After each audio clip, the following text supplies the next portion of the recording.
بسم اللہ الرحمن الرحیم۔ عظیم پاکستانیوں، عوامی عدالت سے ڈاکٹر حفیظ کیسر آپ کی خدمت میں حاضر ہے۔ سلام قبول کیجیے۔ پاکستانیوں، اس وقت عالمی حالات جس تیزی سے تبدیل ہو رہے ہیں آپ سب جانتے ہیں۔ ایک ہی وقت میں کئی کام انجام دیے جا رہے ہیں۔ بہت سے قوموں کو، ممالک کو غلام بنانے کی حکمت عملی زیادہ شدت سے جاری ہے۔ بہت سے ملکوں کو دبانے کی حکمت عملی زیادہ شدت سے جاری ہے۔ لیکن پس پردہ ایک کام اور ہو رہا ہے جس پر بہت کم توجہ دی گئی ہے۔ آج سے چند سال قبل میں فیصل آباد گیا۔ فیصل آباد میں ایک رائٹر نے مجھے بتایا، بڑے معروف لکھاری ہیں، برطانیہ میں رہتے ہیں، کہ بل گیٹس جو ہیں وہ امریکہ میں ایسے جزیرے تلاش کر چکے ہیں اور وہاں ایسے بینکر بنا لیے گئے ہیں کہ جن پر ایٹم بم بھی حملہ نہیں کرے گا۔ میں نے پوچھا اس کا مقصد کیا ہے؟ کہنے لگے اس کا مقصد خوراک کو کنٹرول کرنا ہے، اور پاکستان میں کسی کو خبر بھی نہیں ہے۔ ہمارے حکمران، ہماری پولیٹیکل ایلیٹس، ہماری جوڈیشلی، ہماری بیوروکریسی، ہمارے تمام ادارے اپنی اپنی مستی میں مست ہیں۔ انہوں نہیں پتا، جن کو پتا ہے وہ خاموش ہیں۔ وہ کہتے ہیں آج کا دہاڑی اچھی لگ رہی ہے۔ لہذا خطرات خوراک کے لیے پیدا ہو چکے ہیں، اس پہ کام کرنے کی اشد ضرورت ہے۔ میں نے انہیں سادہ سا جواب دیا کہ بھائی، فرعون، شداد، یہ جتنے لوگ ہیں جنہوں نے دعوی خداوندی کیا تھا، وہ سب کے سب ہر چیز پہ قبضہ کرنے کے دعوے دار تھے اور کر کے دکھا بھی رہے تھے، لیکن بالآخر ناکام ہوئے، اور تاریخ میں ان کے واقعات موجود ہیں۔ اللہ رب العزت رازق ہے، اور جو رزق کو کنٹرول کرنا چاہتے ہیں ان کا ایمان کمزور ہے۔ وہ اس بات کو نہیں جانتے کہ وہ جتنی سازشیں بھی کر لیں بالآخر ناکامی ان کا مقدر ٹھہرے گی۔ ہم سوچتے رہے، دیکھتے رہے، ہمارا گمان یہ تھا کہ پاکستان تو زرعی ملک ہے، پاکستان کے پالیسی ساز اس خطرے کو سونگھ رہے ہوں گے، محسوس کر رہے ہوں گے، اور ایسی پالیسیاں بنائیں گے کہ پاکستان میں فوڈ کا بحران نہیں آئے گا۔ آپ نے دیکھا کہ پاکستان میں مسلسل خوراک کا بحران بڑھتا چلا جا رہا ہے، لیکن ہم ہاؤسنگ کالونیاں بنا رہے ہیں، زیادہ سے زیادہ زمین جو زرخیز زمین ہے اس کا خاتمہ کرنے پہ تلے ہوئے ہیں، کیونکہ ہم چند لوگوں کو بہت زیادہ دولت مند ہوتا ہوا دیکھ رہے ہیں اور مزید عوام غربت کی طرف بڑھ جا رہی ہے۔ ہاتھ کون روکے گا؟ جن کا فرض ہے وہ نہیں روک رہے، وہ پارٹنر بن چکے ہیں۔ آپ کو معلوم ہے کہ دورہ روس سے پہلے بل گیٹس صاحب تشریف لائے تھے پاکستان میں۔ کہنے کو تو بات چیت پولیو پر ہوئی ہے، لیکن یہ بات صرف اخبار کی حد تک ہے۔ حقیقت یہ ہے کہ وہ جو چند سال پہلے فیصل آباد کے ہمارے دوست نے کہا تھا، اس پر کام کرنے وہ آئے تھے، جن کو خبر کا ذریعہ نہیں بنایا گیا۔ لوگوں کو نہیں بتایا گیا کہ بل گیٹس صاحب کون کون سی چیزیں آپ سے لے گئے ہیں۔ آپ نے غور نہیں کیا تو آج غور کر لیجئے گا۔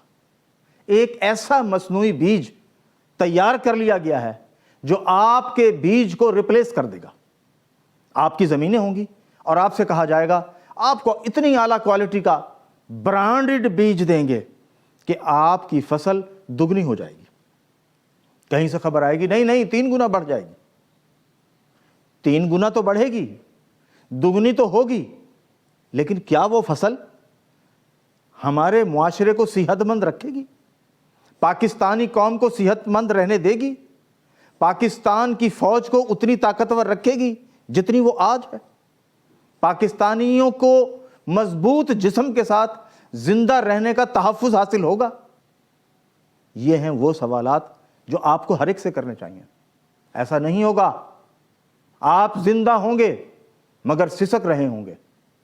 بعض ممالک میں انہوں نے تجربہ کیا ہے, بیماریاں اسی فصلوں سے پھیل گئیں, کینسر جیسی موذی بیماری ان فصلات سے پھیل گئی. تو آپ کیا سمجھتے ہیں آپ کو رعایت دی جائے گی؟ آپ کو کوئی رعایت نہیں ہے. آپ کو ہم بار بار کہہ رہے ہیں, مسلسل جکڑا جا رہا ہے. آپ کے تمام ادارے خالصتاً معاشی ادارے آئی ایم ایف کے کنٹرول میں جا چکے ہیں. آپ بتائیے کہ پالیسی آپ کے اوپر آئی ایم ایف کی چل رہی ہے یا نہیں چل رہی؟ بجلی بڑھا دو, گیس کا ریٹ بڑھا دو, پیٹرول کے ریٹ بڑھا دو, ہر چیز بڑھاتے چلے جاؤ. کون کہہ رہا ہے؟ آئی ایم ایف کہہ رہا ہے. تو آپ کا وزیر اعظم کیا کر سکتا ہے اس میں؟ کچھ کر سکتا ہے؟ چونکہ وزیر اعظم صاحب نے تو خود دستخط کی ہیں اس پہ. آپ کی اپوزیشن کیا کر سکتی ہے؟ جو آج کال دے رہی ہے, جو آج دھرنے دے رہی ہے, جو آج مارچ کر رہی ہے, کیا اس نے کہا کہ ایسی صورتحال کا حل ہمارے پاس کیا ہے؟ کوئی حل نہیں ہے. وہ بے قرار ہیں اقتدار کی خاطر کہ عمران کو نکال دو ہم آ جائیں گے. ارے بھائی آپ آ جائیں گے تو آپ کریں گے کیا؟ اس قوم کو بتائیں نا. یہ مارچ اس لیے ہو رہے ہیں کہ روٹی کی کیفیت دن بدن گھٹتی چلی جا رہی ہے. پاکستان میں بھوک کا بحران شدت اختیار کیا جا رہا ہے, بے روزگاری کا بحران شدت اختیار کیا جا رہا ہے. تازہ کرنے والے تو 3 ٹائم کی اب نہیں کھا رہے. ان کے بچے, بہت سے لوگوں کے بچے تعلیمی اداروں سے دور ہیں, کروڑوں کی تعداد میں ہیں. پھر آپ کہہ رہے ہیں کہ ملک خوشحال ہے. بل گیٹس کو آپ نے وہ سارے مراد دے دیں جو وہ لینے آئے تھے. اس کی وجہ یہ ہے کہ آپ انتہائی کمزور معیشت کے مالک ہیں. آپ کے کرپٹ ترین لوگ آپ کے حکمران ہیں, آپ کے سیاستدان ہیں, آپ کی پولیٹیکل ایلیٹ ہے. تو پھر پیسہ کہاں آئے گا؟ خوشحالی کہاں آئے گی؟ روٹی کیسے آسان ہوگی جب تک کرپٹ لوگ موجود ہیں؟ پالیسی میکرز ہیں وہی لوگ پارلیمنٹ میں بیٹھے ہوئے ہیں. تو آپ کے لیے تو کچھ نہیں ہے. نتیجہ کیا ہوا؟ خان صاحب نے بل گیٹس کو ویلکم کہا اور بل گیٹس صاحب اپنا بریف کیس لے کے آئے اور لے کے چلے گئے. خان صاحب سے کہا آپ جائیے, بے شک روس کا دورہ کر لیں. آپ سب کو پتا ہے کہ روس کا صدر کون ہے اس وقت؟ پیوٹن. پیوٹن اتنا ذہین آدمی ہے کہ اس نے بکھرے ہوئے روس کو سنبھالا اور آج وہ دنیا کے سامنے کھڑا ہو گیا ہے. آج پھر وہ امریکہ کو آنکھیں دکھا رہا ہے. کوئی وجہ تو ہے نا اس کی معیشت ترقی کر گئی ہے, اس کی معیشت مستحکم ہو گئی ہے. اب وہ محض دفاع کے لیے نہیں بلکہ معاشی معاملات کے بنیاد پر معاملات طے کر رہا ہے. آپ کے وزیر اعظم صاحب نے دورہ تو کر لیا, خان صاحب چلے گئے روس. انہوں نے اس وقت اعلان جنگ کیا جب وزیر اعظم پاکستان روس میں تھے. آپ کی بے بسی کا عالم یہ ہے کہ آپ صرف یہ کہہ سکے کہ مذاکرات کر لیں. اس سے زیادہ آپ کہنے کی پوزیشن میں نہیں تھے, کیونکہ اگر آپ اس پوزیشن میں ہوتے آپ بہت کچھ کہہ سکتے تھے. دیکھیے 2012 میں ہم نے اپنے پی ایچ ڈی کا تھیسس لکھتے ہوئے کہا تھا کہ ہمیں ساؤتھ ایشیا کو فوکس کرنا چاہیے. جب تک ہم ساؤتھ ایشیا اور اپنے ارد گرد کے ممالک کو اہمیت نہیں دیں گے ہم ترقی نہیں کر سکتے. ہم نے کہا تھا کہ روس سے تعلقات انتہائی اہم ہیں, چائنا سے تعلقات انتہائی اہم ہیں. ہم نے تو یہاں تک بھی کہا تھا کہ بھارت سے تعلقات بھی انتہائی اہم ہیں. اس کی وجہ یہ ہے پاکستان اور بھارت کے 1.5 ارب انسان بھوک سے بلبلا رہے ہیں, روٹی کا تنگی کا شکار ہیں. مودی سرکار تو انتہا پسندی کی بلندیوں پہ چلی گئی ہے. ہندو انتہا پسندی اتنی بڑھ گئی ہے کہ اب کسی غیر ہندو کا وہاں رہنا محال ہو چکا ہے. آخر یہ رنگ لائے گا نا کسی دن, یہ رویہ کسی دن ایسا رنگ لائے گا کہ خود ہندو انتہا پسندوں کو اسے بھگتنا پڑے گا. لیکن ہم کیا کر رہے ہیں؟ کیا ہم اپنی معیشت کو مستحکم کرنے کی حکمت عملی پر گامزن ہیں؟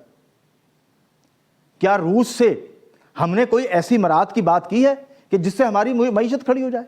بلکہ آج معاشیات کے پروفیسرز یہ کہہ رہے تھے کہ بس اس دورے کا اتنا تو فائدہ ہو گیا کہ ہمیں نمایاں کوریج ایک دفعہ مل گئی، لیکن روس ابھی اس پوزیشن میں نہیں ہے کہ آپ کو بہت کچھ دے سکے۔ اور ہماری نااہلی کیا ہے؟ ہماری نااہلی یہ ہے کہ روس نے کراچی میں اسٹیل کا کتنا بڑا کارخانہ لگایا، کتنی بڑی انڈسٹری بنا دی، ہمارے حکمران اس کو سنبھال نہیں سکے۔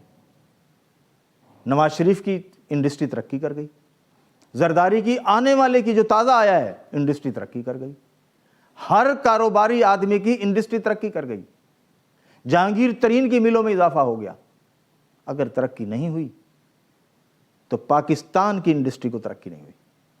کیوں نہیں ہوتی؟ وہ اس لیے نہیں ہوتی کہ پاکستان کے حکمران، پاکستان کے سیاستدان پاکستان میں قانون کی حکمرانی نہیں چاہتے۔ وہ سب سے بڑے مخالف ہیں قانون کی حکمرانی کے لیے۔ آپ دیکھیے گزشتہ دنوں موجودہ چیف جسٹس سپریم کورٹ نے سندھ میں کیس کی سماعت کی اس شخص کی جس کے گھر سے بے بہا سونا، دولت، ڈالر ملے ہیں، اور وہ صاحب کون ہیں؟ Speaker Sindh assembly. ان کے وکیل نے کہا جی وہ تو پیدائشی سرمایہ دار تھے۔ تو پھر پیدائشی سرمایہ دار تھے تو پھر انکم ٹیکس کی ریٹرن سے ان کا موازنہ کیا گیا تو پتہ چلا کچھ اور ہے۔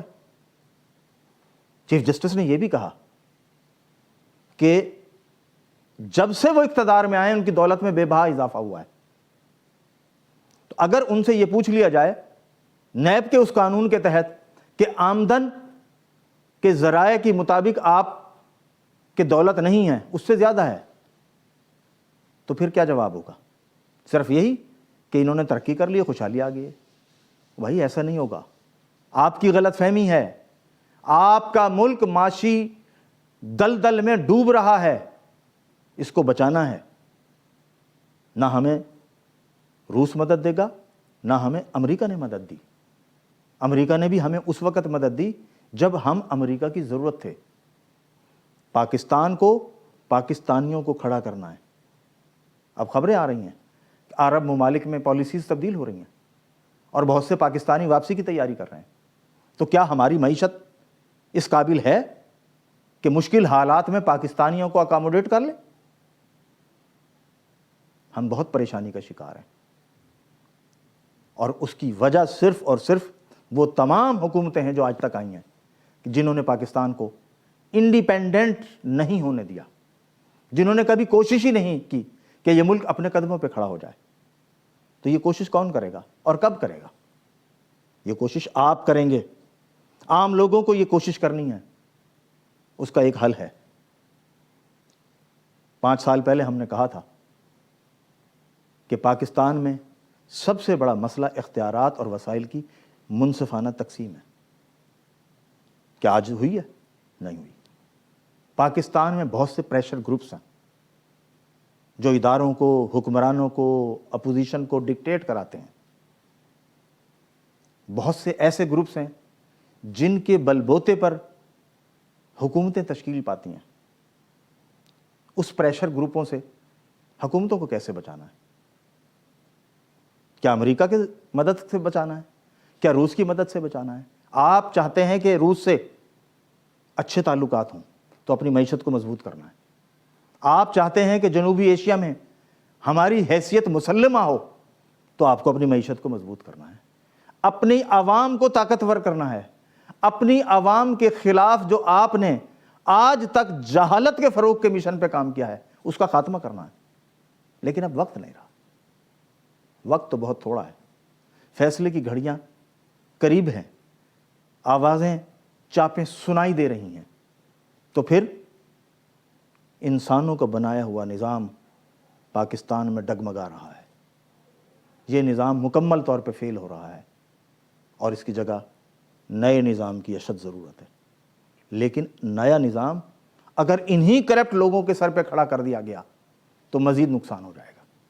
نئے نظام کے لیے تعلیم یافتہ، اچھی شہرت کے حامل، باکردار لوگوں کی ضرورت ہے۔ وہ عام لوگوں میں سے ملیں گے، وہ یہ نہیں ملیں گے 4 ریٹائر اٹھا لو، بیوروکریٹ، 4 ریٹائرڈ جرنیل، 4 ریٹائرڈ صنعت کار، 4 ریٹائر فلاں، اس سے نہیں چلے گا کام۔ اب آپ کو وہ لوگ چاہیے جو ملک کو ایک بہتر پالیسی دے سکیں، جو ملک کو صحیح خطوط پر لے جا سکیں اور آہستہ آہستہ خود انحصاری کی طرف لے جائیں۔ یہ پارلیمنٹ ناکام ہو چکی ہے، یہ اپوزیشن ناکام ہو چکی ہے۔ ناکامی ہونے کی واضح دلیل، ناکام ہونے کی واضح دلیل ہر روز بڑھتی ہوئی روٹی کی کمی ہے۔ اس کمی کو اگر پورا کر دیا جاتا تو ہم کہتے ناکام نہیں ہے، لیکن روٹی کی کمی بڑھ رہی ہے، غربت بڑھ رہی ہے، لوگ بل بلا رہے ہیں، آہو پکار جاری ہے۔ یہ الگ بات ہے کہ ابھی سڑکوں پر نہیں آئے، لیکن وہ آنے والے ہیں۔ تیل بڑھ رہا ہے، ہر چیز اب بڑھنا شروع ہو چکی ہے۔ اگر یہ جنگ کچھ اور دن چل گئی تو مزید معیشت ڈاؤن ہو جائے گی اور ریٹس اپ ہو جائیں گے، تو ہماری مدد کون کرے گا؟ I am F? وہ آئی ایم ایف جب ہماری مدد کرے گا تو اپنا ایجنڈا بھیجے گا، یہ کرو، آپ نہیں کرتے تو آپ کو پیسے نہیں ملیں گے، پھر آپ شرائط پوری کرنے چل پڑتے ہیں۔ اس لیے اچھی بات ہے کہ ہم نے ایک کھڑکی کھول دی روس سے تعلقات کی، لیکن اس سے زیادہ اچھی بات یہ ہے کہ ہم پاکستان کو اس کے اپنی منزل کی طرف لے کر جائیں، جہاں یہ ملک اپنے قدموں پہ کھڑا ہو۔ اگر ایسا نہیں کریں گے تو پھر ڈکٹیشنیں ہمارا مقدر بنی رہیں گی۔ ایک زمانے میں بڑی خوبصورت بات سنی تھی، کسی نے کہا تھا کہ توہین زندگی ہے سہاروں کی زندگی۔ کیا سمجھ آ رہا ہے اب کہ توہین زندگی ہے سہاروں کی زندگی نظر آ رہی ہے؟ آپ کو جب چاہے کوئی جھٹکا دے دیتا ہے۔ سب سے پہلا جھٹکا تو آپ کو اپنے دوست سعودی عرب نے دے دیا۔ آج عربوں میں آپ کے لیے کوئی سپیس نہیں ہے۔ بہت سے ممالک آہستہ آہستہ اپنے قدموں پہ کھڑے ہو رہے ہیں، تو ہمیں بھی قدموں پہ کھڑے ہونے کی طرف جانا ہے۔ لیکن پاکستانیوں، یہ کام آپ کو خود انجام دینا ہے۔ اگر آپ انجام نہیں دیں گے تو پھر بدترین حالات کا شکار ہو جائیں گے۔ اس وقت بہترین ٹائم ہے، کیونکہ ہر چیز بے نقاب ہو رہی ہے، ہر جماعت بے نقاب ہو رہی ہے، ہر گروہ بے نقاب ہو رہا ہے، ہمارے تمام ادارے اپنی کارکردگی کے لحاظ سے بے نقاب ہو رہے ہیں۔ کوئی ایک ادارہ بھی ایسا نہیں جو پاکستان کی عوام کو ریلیف دے رہا ہو، جو پاکستان کی عوام کی زندگیوں میں آسانی لانے کا سبب بن رہا ہو۔ پھر ہمیں کس کا انتظار ہے؟ ہمیں کسی کا انتظار نہیں کرنا، ہمیں اپنا کردار ادا کرنا ہے، اور اپنا کردار ادا کرنے کے لیے صرف ایک ہی نعرہ لگانا ہے، اس پرچم کے سائے تلے ہم سب ایک ہیں۔ اب ہمیں رنگ برنگے پرچم نہیں چاہیے، ہمیں صرف پاکستانی قوم چاہیے، جو پاکستانی قوم اپنے کام کو بہتر طریقے سے انجام دے دے۔ کیونکہ پاکستان میں نے بار بار کہا ہے، کوئی ایک جماعت جمہوری نہیں ہے۔ جمہوری سے مراد یہ ہے کہ جو جمہوریت کی تعریف پہ پوری اترتی ہو۔ اور اب تو میں حیران ہوں کہ پیپلز پارٹی کے باشعور دانشور لکھ رہے ہیں کہ روٹی کا بحران آ رہا ہے، روٹی کا انقلاب آ رہا ہے۔ اس انقلاب کا علاج کسی کے پاس نہیں ہے۔ اس کی وجہ یہ ہے کہ جب لیڈر کرپٹ ہو، لیڈر لوٹ مار کرنے والے ہوں، تو قوم کا کون سوچے گا؟ تو جب ایسے لوگ آ جائیں تو قوم کو خود پیش رفت کرنی چاہیے، اور جب آپ خود پیش رفت کریں گے تو اس کے نتیجے میں آپ ان تمام چور دروازوں کو بند کر دیں گے اور ان چوروں کو فرار ہونے کا موقع فراہم کر دیں گے کہ جاؤ، بھاگ جاؤ، کیونکہ ہمارے اداروں میں تو جان نہیں ہے سزا دینے کی۔ آئیے ہم اس بات کا پھر عہد کر لیں کہ ہم اپنی خوراک کے مسئلے کو بہتر طریقے سے حل کریں گے۔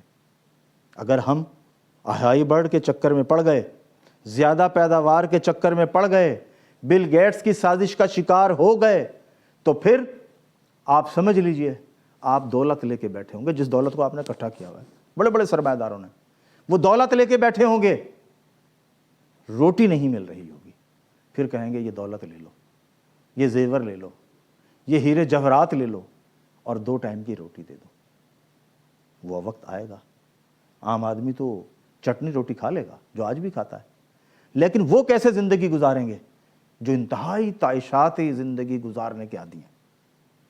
سوچ لیجئے، وقت کا الارم بج چکا ہے، فیصلے کی گھڑی آ چکی ہے۔ آئیے مل کے ہم وقت سے پہلے تیاری شروع کر دیں۔ آپ سب کا بہت شکریہ۔